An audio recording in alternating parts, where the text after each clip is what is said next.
Everybody in college football is trying to tell you that this game is going to be good. It's going to come down to the wire, and Oklahoma is going to be fighting to the very last nail.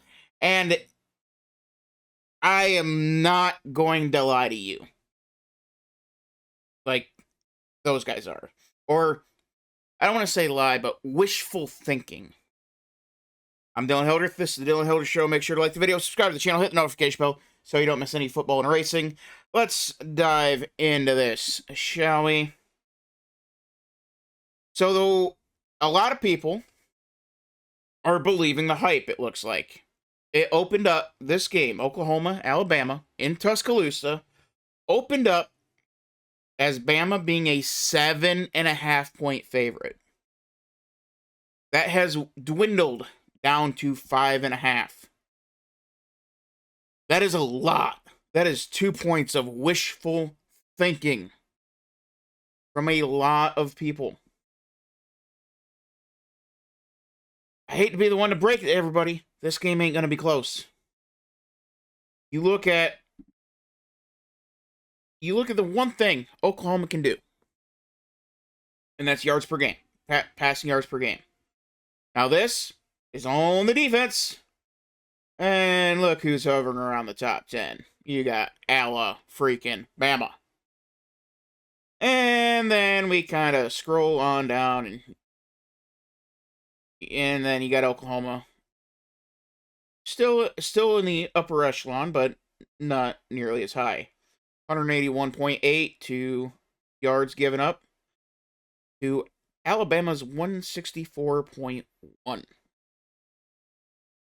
Now, the only way that this game stays close is if Oklahoma has some sort of rejuvenation running the ball. I don't foresee that happening.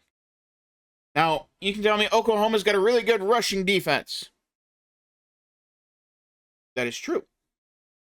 I'm not going to debate that. What I am going to debate on that, though, is, does Alabama need to run the ball? Yeah, you can run the ball a little bit with kind of keeping the defense on their toes and maybe, maybe you get to 50 yards. I mean, when you have somebody like Simpson, who is so good at everything, there's not much need to worry. Let's see. Alabama's overall offense, 57th in the country. Oh, yeah, it's the rushing that is just absolutely torpedoing them. One of the worst teams in college football running the ball. But they're 14th best at throwing the rock around. And then 39th in scoring. The defense, 10th in the nation in passing defense. Whereas in Oklahoma, oh wow, that offense is not as good as what I was expecting. Defense, though, pretty good. 22nd in the country in passing defense, 7th overall, and 4th in rushing. But again, as I was saying earlier, Alabama doesn't need to run the ball. And I know I've been hammering this over the last number of weeks, but Simpson is not he's not the average quarterback. He's not a Jaden Mayava. He's not CJ Carr. And no disrespect to those guys, Simpson, he is special. He is generational. And would you like to have Jam Miller break off a couple runs to kind of offset that defense? Yeah. Does Alabama need it? Probably not. And what really helps and makes Simpson look like a generational talent is Alabama's insane wide receiving core. Now, Ohio State gets a lot of praise, as they should, for the receiving core that they have and had. But Alabama's, they're really good too. I mean, you got Bernard, you got Ryan Williams, and Isaiah Horton. I mean, three studs. So, yeah, Alabama's got a receiving core too. Go with the incredible quarterback. Much like Ohio State. I mean, these Alabama and Ohio State, they're built so similarly. Like, it'd be like damn near looking into a mirror, except Ohio State's got a freak at wide receiver. But nonetheless, Oklahoma, they need somebody to run the ball. Baylock has come to life running the ball over the last number of weeks. Xavier Robinson, he's gotten a lot better at running the ball. And Oklahoma's going to desperately need that. For Oklahoma, the goal here is to play keep away, hold the ball, and just melt that clock down. Take possessions away from Ty Simpson. Play complementary offense to their defense.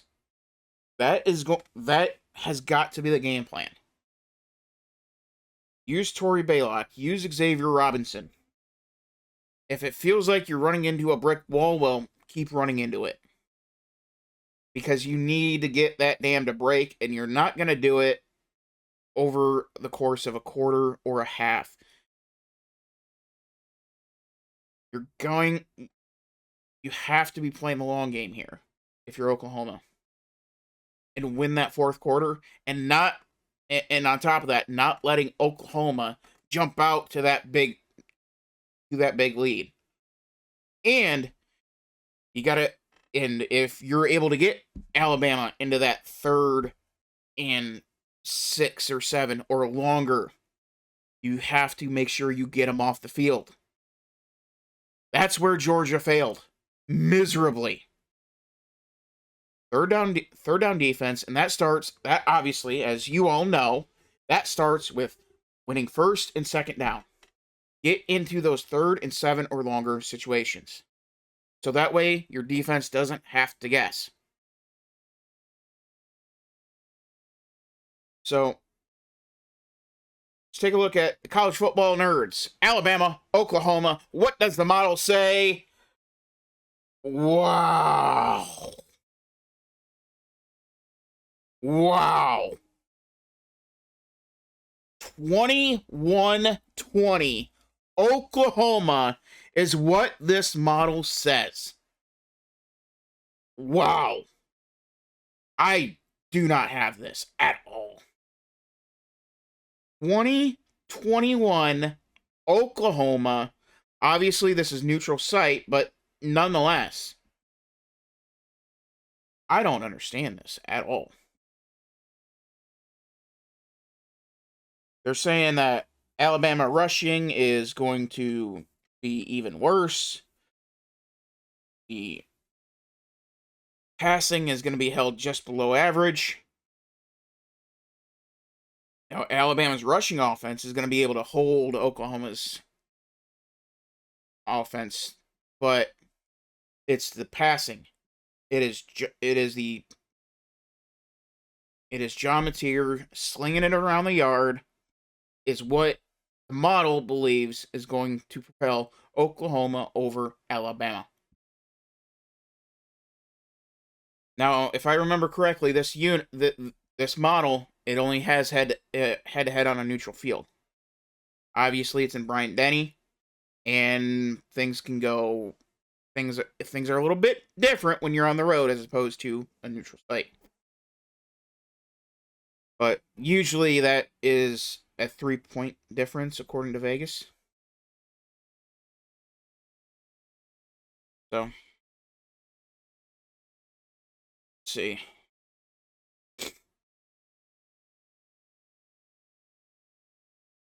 Third down efficiency, 41%.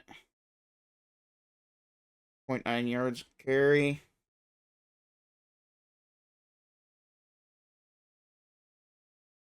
mean, this game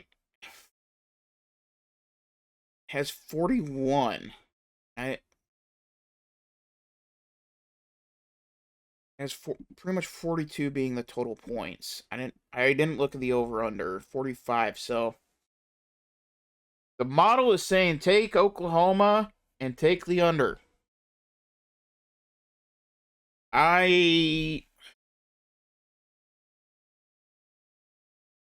Gosh, I can see this going either way. I have Alabama winning this game. I'm not. Don't mistake that. I think Alabama wins by minimum 10 points. The only question is it like a 30-10? Is it a 17-7? Or is it going to be like this 35-21? Because both offenses are obviously capable of putting up points. On the other hand, both defenses are very capable of keeping both offenses out of the end zone for extended periods of time. I mean, Oklahoma, they have to win this game if they have any aspirations of making the playoffs. And a lot of people are sitting here saying, "Oh, a 3-loss team, an SEC 3-loss team can make the playoffs." No, that's not happening. It's not happening. You look at the rankings. It's not happening. Oklahoma,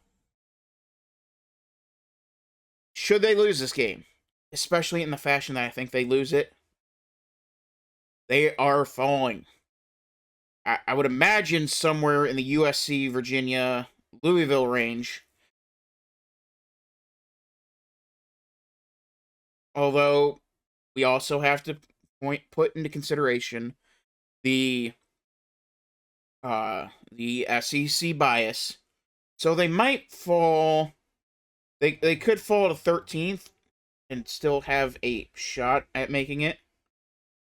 But potentially Miami, Georgia Tech, BYU, they're going to have an opportunity. They could have an opportunity on championship weekend to get another statement win. Now, Georgia Tech is the most likely out of that since they are still on top of the ACC, despite all the losses that came. But nonetheless, this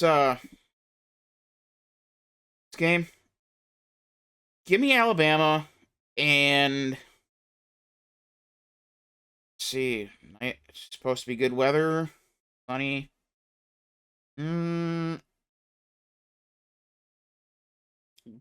I mean, Alabama's going to win this game by at least 10 points. Oh, gosh.